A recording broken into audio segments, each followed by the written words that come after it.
रहने वाले महलों की। मुंबई में हमारी ये पहली पार्टी है। रोहन, तुम्हारी छोटी साली बहुत ही प्यारी और बहुत ही सुंदर है।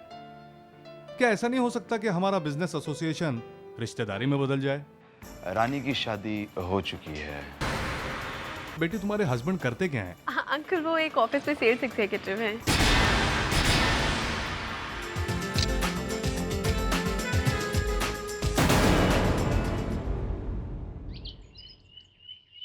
फिर कब आएंगे जीजी? जल्दी आऊंगी, मगर देख, जब मैं अगली बार आऊं ना, तब तू और राज मुझे दोनों एक साथ मिलना और दोनों खुश, ठीक है? अच्छा इधर आ।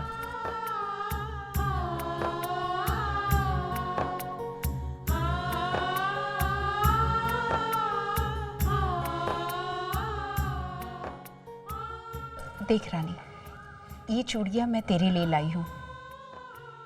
इन 7 चूड़ियों में एक सुखी जीवन का राज छुपा हुआ है। पहली चूड़ी कहती है, दिल में अगर श्रद्धा हो तो हर मुश्किल आसान हो जाती है।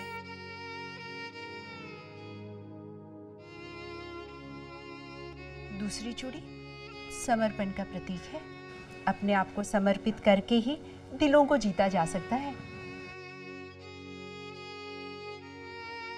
और तीसरी चूड़ी, इसमें समझ की चमक है। एक दूसरे को समझ लो तो फिर नासमझियां हो ही नहीं सकती। और ये चौथी चूड़ी, जिसमें विश्वास का घेरा है, जिसमें हर पति पत्नी को बंध कर रहना चाहिए। विश्वास ही तो नींव है इस रिश्ते की, जिस पर एक सुखी जीवन की तामीर की जा सकती है। और ये 5वीं चूड़ी, इसमें तो प्यार का रंग समाया हुआ है। दिल में अगर प्यार हो तो हर मौसम बाहर का मौसम लगने लगता है और हर कदम पर फूल खिले हुए लगते हैं। और फिर ये 6ठी चूड़ी, ये याद दिलाती है कि उस प्रतिज्ञा को मत भूलो जो तुमने 7 फेरे लेते वक्त की थी। और अगर वो वचन याद रहे और उस पर अमल करते रहो तो फिर बस सुख और खुशियां की भला क्या कमी हो सकती है। और फिर ये लास्ट 7वीं चूड़ी। अब तुम पूछोगी कि 7वीं चूड़ी किसकी खनक बताती है? ये धैर्य का प्रतीक है। जो फैसला धैर्य के साथ किया जाए वो कभी गलत नहीं हो सकता है। और जिंदगी में किया गया वो फैसला, उस पर कभी हमें पछतावा भी नहीं होगा। जीजी,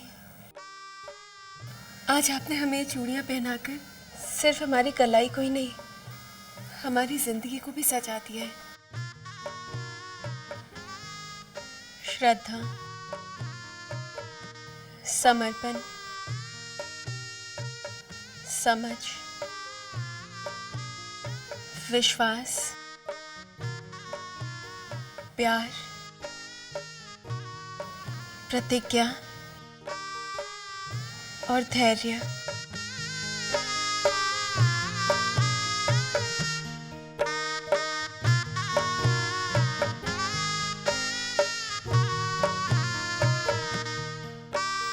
जीजी, हम इन चूड़ियों के रंगों को ही नहीं बल्कि इनकी खनक को भी हमेशा याद रखेंगे।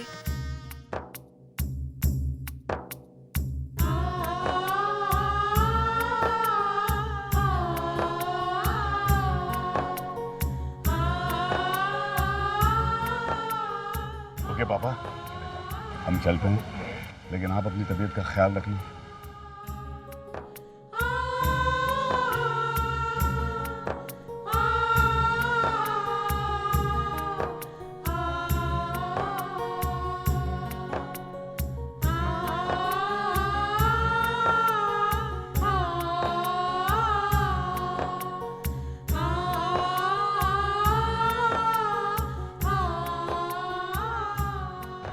पापा, अब हम भी अपने घर जाएंगे। रानी, तुम मेरे साथ मेरे घर चलो। 2-4 दिन बाद अपने घर चली जाना। नहीं जीजी, वो क्यों? अभी भी नाराज हो क्या मुझसे? ऐसी कोई बात नहीं जीजी, वो हमने मम्मी जी से बात नहीं की ना। Oh my God, look at me. मैं तो तुम्हें बताना ही भूल गई। कल जब पार्टी का इनविटेशन देने के लिए मैंने तुम्हारी मदर इन लॉ को फोन किया तो मैंने उनसे परमिशन ले ली थी। वैसे भी माई, मुंबई में अकेले घर में अभी मन नहीं लग रहा है। दिल्ली में तो सब लोग थे ना। पापा, आप कहे ना रानी से। हाँ श्योर, वाई नॉट। बेटा इतना कह रही है तो 2-4 दिन इसके घर चली जाओ। राज भी तो यहाँ नहीं है ना। ठीक है पापा, फिर भी हम मम्मी जी से एक बार खुद ही बात कर लेते हैं। हम अभी मम्मी जी को फोन करके आते हैं। देखा माई, कितनी समझदार हो गई है हमारी रानी। समझदार नहीं, कुछ समझ ही नहीं पा रही है हमारी रानी।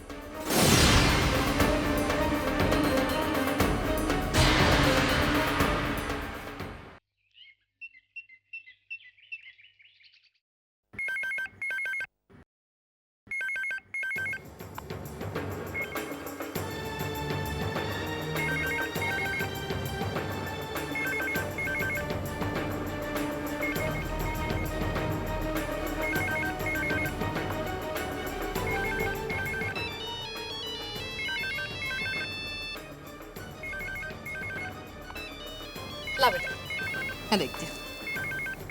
हेलो। हेलो, प्रणाम मम्मी जी। हम रानी बोल रहे हैं। हाँ बोलो।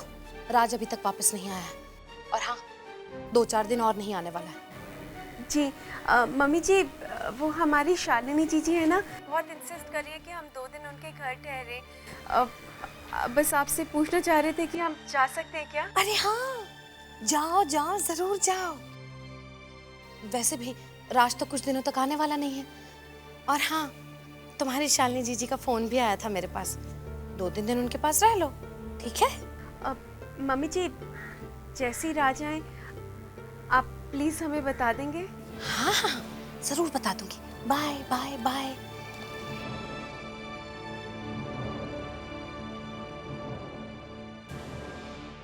माँ, हाँ बेटा। किसका फोन था? वो मेरी सहेली का फोन था।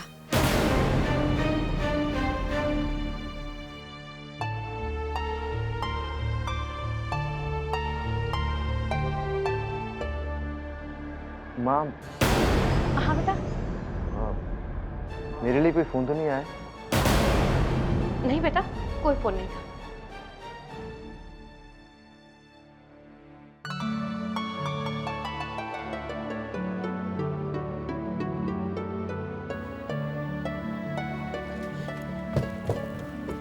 राज, राज तुम्हारी रानी से कुछ बात हुई है नहीं?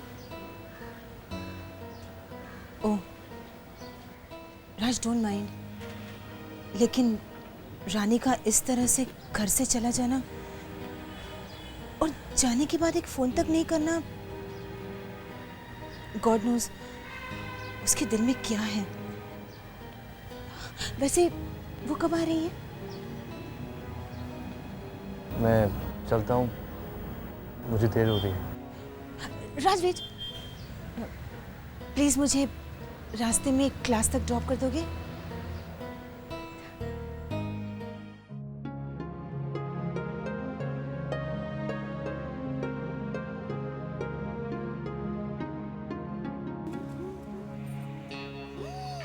डिम्पी, डिम्पी, क्या है?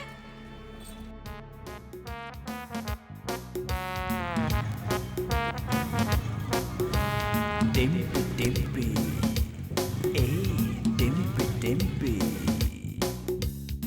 वाह, क्या सीन है, रोज देखने को मिलता है।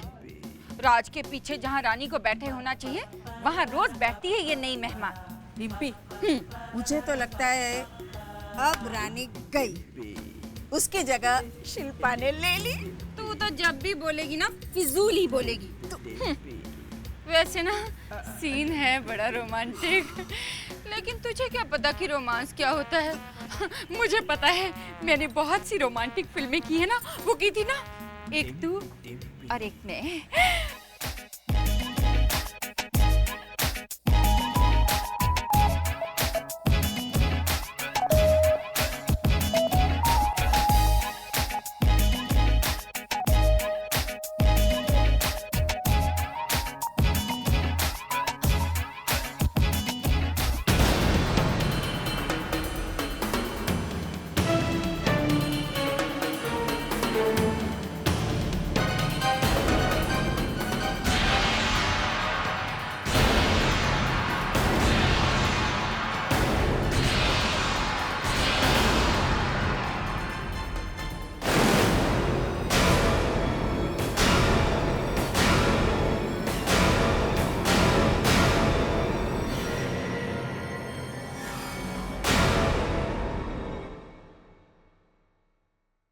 क्यों?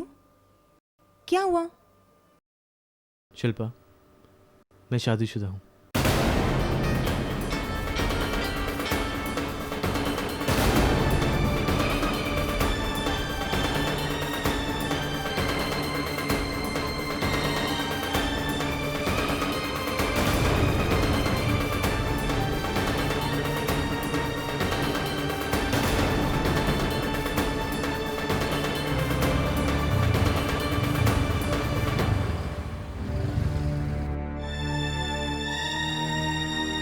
शिल्पा,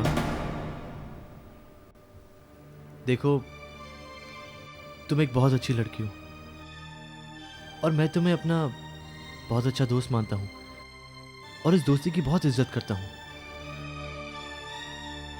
मैं चाहता हूँ कि ये रिश्ता ऐसे ही बना रहे। अगर शाम को लेने आना हो तो फ़ोन कर देना। बाय।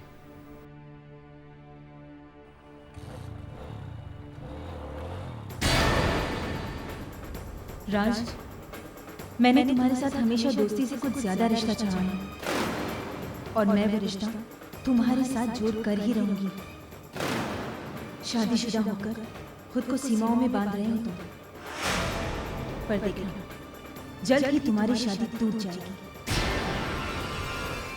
न रहेगी रानी और न रहेगी हम में ये दूरी।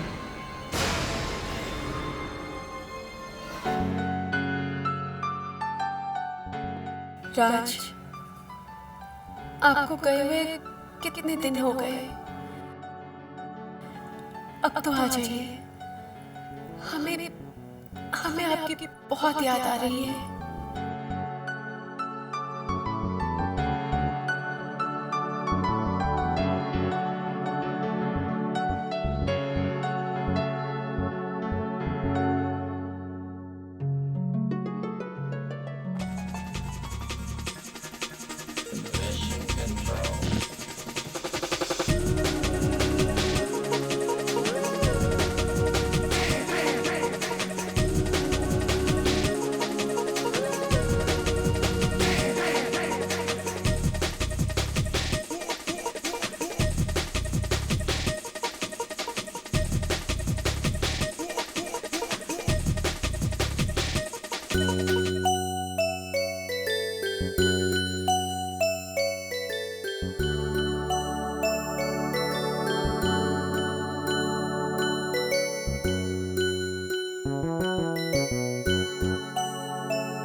हाय करण। अरे I'm so sorry.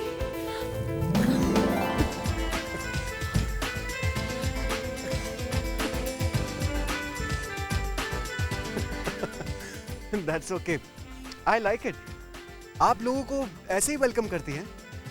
वैसे अगली बार से मैं अपने साथ एक एक्स्ट्रा जैकेट जरूर लेकर आऊंगा। I'm really very sorry. That's okay. It's okay. No problem. आओ कपड़े तो चेंज कर लो। चेंज कर लो, सारा गीला हो गया। नहीं, it's okay. और यहाँ सवेरे सवेरे कैसे? वो प्रोजेक्ट के बारे में डिस्कशन करना था। वैसे पार्टी बहुत अच्छी रही। अभी तो मुंबई आए हैं, अब देखते जाओ हमारा पार्टी सीन क्या बनता है। हाँ, अगर क्राउड अच्छा हो तो पार्टी अच्छी होगी। Obviously.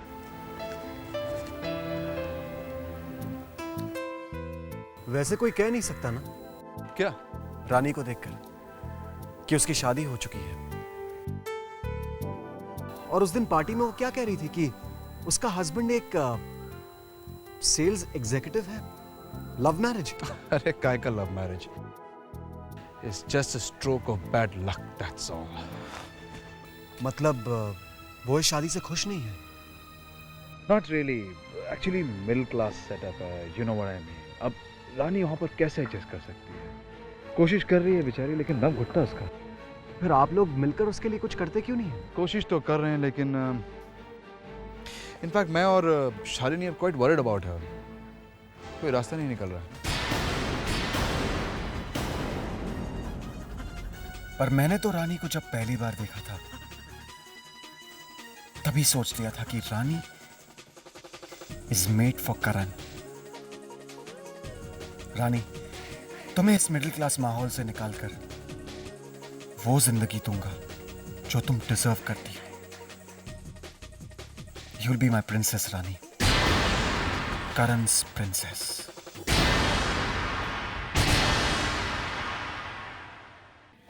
All right, man.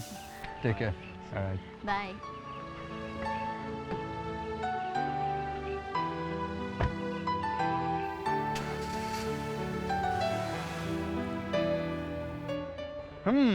तुम भी वही सोच रही हो जो मैं सोच रहा हूँ? तुमने भी वही नोटिस किया जो मैंने नोटिस किया? Frankly telling you, मुझे करण का रानी में इंटरेस्ट लेना बहुत अच्छा लग रहा है। वैसे भी रानी का डिवोर्स होने के बाद हमारा सेकंड स्टेप क्या होता? यही कि रानी के लिए कोई रिच और हैंडसम लड़का ढूंढना, और करण में मुझे वो सारी क्वालिटीज नजर आ रही हैं। बिल्कुल सही बात है। और जिस तरह से करण रानी में इंटरेस्ट ले रहा है, मुझे तो लगता है बहुत जल्द वो खुद ही उसको प्रपोज कर देगा। Actually, whatever happens, happens for the best. बस राज और रानी का रिश्ता जल्द से जल्द टूट जाए, वो दोनों अलग हो जाएं एक दूसरे से। That's it. इनफैक्ट राज और रानी को दूर करने के साथ साथ हमारी कोशिश ये भी होनी चाहिए कि करण और रानी को हम एक दूसरे के करीब लाएं। Of course, ये भी कोई कहने वाली बात है? पुनीत, तुम ऐसा करो ना, करण को डिनर के लिए इनवाइट करो। Yeah, that's a very good idea. In fact मैं अभी ऑफिस जा रहा हूँ, अभी उससे बात कर लेता हूँ। तुम बीच में राज की माँ से बात कर लेना।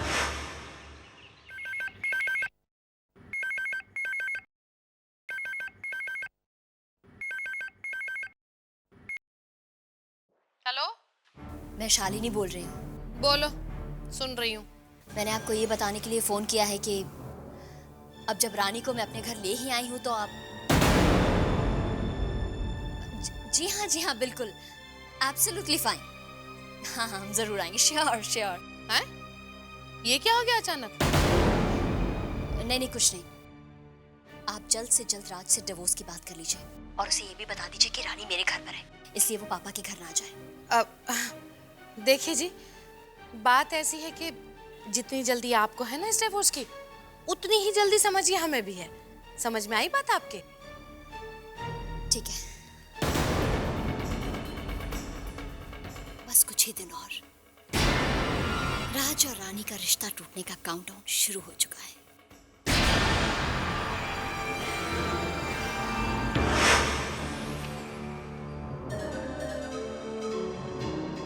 माँ, क्या हुआ? सब ठीक तो है ना? मुझे ऑफिस से इतनी अर्जेंटली क्यों बुलवाया? माँ तुम रो क्यों रही हो?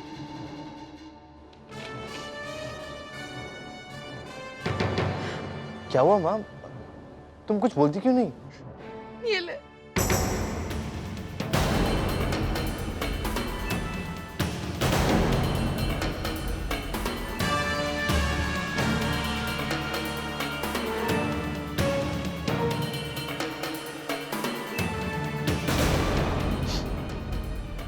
देख लिया, तलाक के पेपर भेजे हैं उसने,